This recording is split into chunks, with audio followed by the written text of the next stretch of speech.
So this podcast is going to be all about the states of matter, solids, liquids, and gases. And there's a fourth state of matter that we will also talk about called plasmas. We are going to focus in this podcast on the kinetic molecular theory of matter and how the particles in matter behave, how they move around in their interactions with each other. I need you to write these notes on page 41 in your interactive notebook, and you can do them Cornell style as usual, and leave some space between each topic because we're going to be making some drawings in the notes today. So there are four states of matter, three main states of matter, and they are solid, liquid, and gas. And we're going to be focusing on those particles that are within each different state of matter. Remember, when we talk about changes in the state of matter, it's going to be a physical change, not a chemical change. But basically, as you add energy, for instance, from solid to liquid, you need to add some energy. And what's going to happen is those particles are going to speed up. From liquid to gas, they speed up again. And if you're going from gas to liquid, those particles are slowing down. And from liquid to solid, the particles are slowing down again. Let's start by talking about solids. We can define solid as a substance that has a fixed volume and a fixed shape. So in a solid, the volume's not going to change. You can't really make it spread out more than it already is, and you can't really compress it and squeeze it down without crushing it usually. Solids also have a fixed shape. That is, they have a particular shape that doesn't easily change. You have to add some force. You have to push on it and add some, force, possibly even breaking it in order to change its shape. Now, according to the kinetic molecular theory, it tells us that the particles in a solid are tightly packed together, they're all squeezed together close, and that they are jiggling in place. So if we could look at the particles in a solid, at the teeny little atoms and molecules that make up any solid, they would look like these, and they would be jiggling in place. So I want you to draw this in your notes, this picture, and I want you to draw some little jiggle lines. Some little lines around them to indicate that they're moving. They're not still because, believe it or not, all of the particles in a solid, even a piece of ice, the particles are moving. They're jiggling around in place. If it's a very cold object, they're not moving very fast, like we talked about a minute ago, but they are definitely still moving. Now, there are two kinds of solids that I want to talk about, two different forms that solids take, and we can talk about their particles in terms of the kinetic molecular theory as well. This first type of solid is called a crystalline solid. A crystalline solid has its particles arranged like the ones we've already looked at here. They are all in neat little rows and columns. They're very organized. So we could say there's an organized pattern to the particles that make up a crystalline solid. Salt is an example of a crystalline solid. I believe sugar is a crystalline solid. A diamond is a crystalline solid. So if you could look at the particles of a diamond, you'd see that they're in neat little rows and columns. The second type of solid is called an amorphous solid. And amorphous solids, if you can see the structure here of glass, have no regular pattern. They're not in neat and tidy rows. They're just kind of, their particles are close together and they're attached to one another, but they don't form these nice little patterns.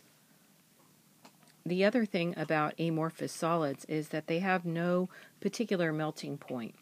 And the two examples I have for you here is butter and glass. And for both of those substances, they are solids. However, when you add heat, instead of having a particular melting point where they're solid at one moment and you heat them up enough and they melt, instead, both butter and glass get softer and softer and softer until they eventually melt, but they become very, very soft first. So there's no particular melting temperature. And it's because of that that we are able to mold glass. This is an example of someone doing glass blowing. We can mold that glass into whatever shape we want when it's hot, but not hot enough to completely melt. The second state of matter that we want to talk about today is the state of liquid. Now, as I mentioned before, to get to a liquid from a solid, you have to add energy. So a liquid has more energy than a solid does, usually, of the same substance anyway. Now, a simple definition of a liquid is that a liquid has a fixed volume. That is, its volume doesn't change. In other words, you cannot make it spread out more, and you cannot make it condensed. However, it does not have any particular shape, and we say that liquids take the shape of their container. And you've known this, or you should have known this, if you've ever spilt anything, a liquid of any kind, because at one moment it will be the shape of the glass that it's in, and the next moment it will be entirely different shape. It's all spread out on the floor or on the counter. Now, if you could see the particles that make up a liquid, they might look like something like this. The particles are more spread out than in a solid, and they're not completely crammed together, kind of sticking to each other, but they're free to move around. So the particles in a liquid are moving faster. They're free to move past one another. They still kind of come into contact with one another once in a while. They, sort of bash into each other and stick together for a short amount of time. But we say that they're sort of sliding around. They're sliding past one another. I want you to draw this in your notes as you did before with the solid, but this time draw some little arrows between the particles to indicate that these particles are in motion and they're kind of going in all directions, and the actual particles of the liquid sort of cram into each other every so often. Now, the third state of matter I want to talk about is gas. And gases are very different from both liquids and solids.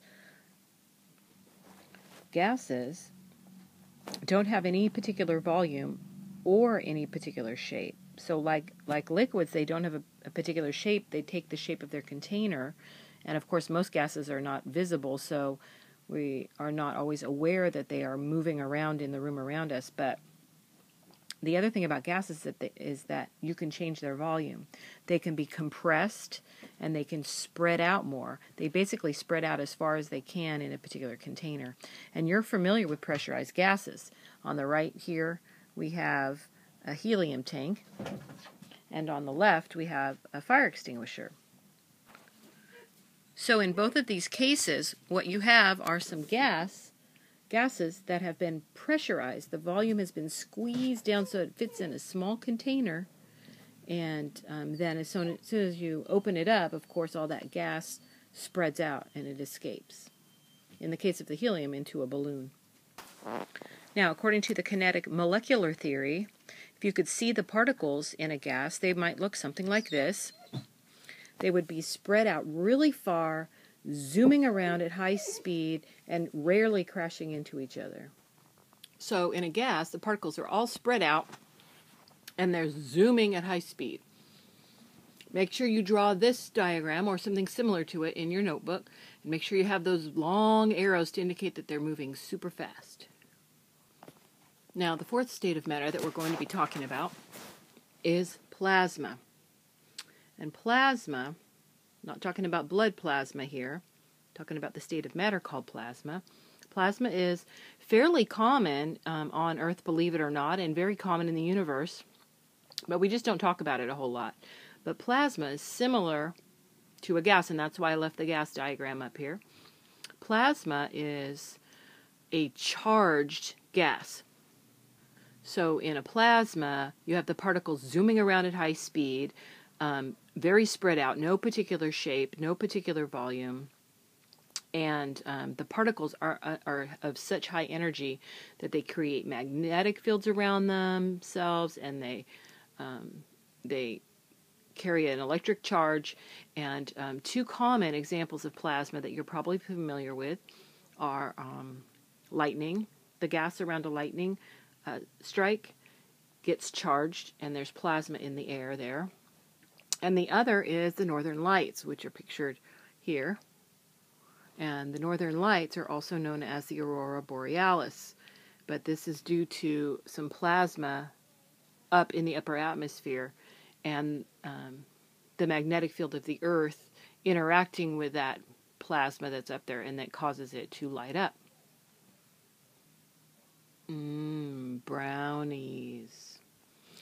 So in conclusion, I have this chart for you, and you don't have to copy this down. We're going to be talking more about this in the near future. But we've discussed the 4 states of matter: solid, liquid, gas, and plasma. And the energy of the particles in matter increases as you go from solid to plasma.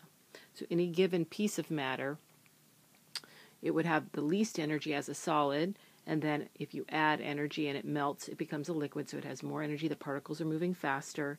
And then if you add more energy, there's vaporization, or we also use the word evaporation or boiling, and the particles go faster even still and escape as a gas. And then if you continue to add energy, then we have what's called ionization, and the matter becomes a plasma. It's charged as a plasma. So that's it for this podcast, and I'll be seeing you either tomorrow, depending on when you watch this, or maybe in a few days. I'll be having my coffee before I see you next. Made with Doodlecast Pro.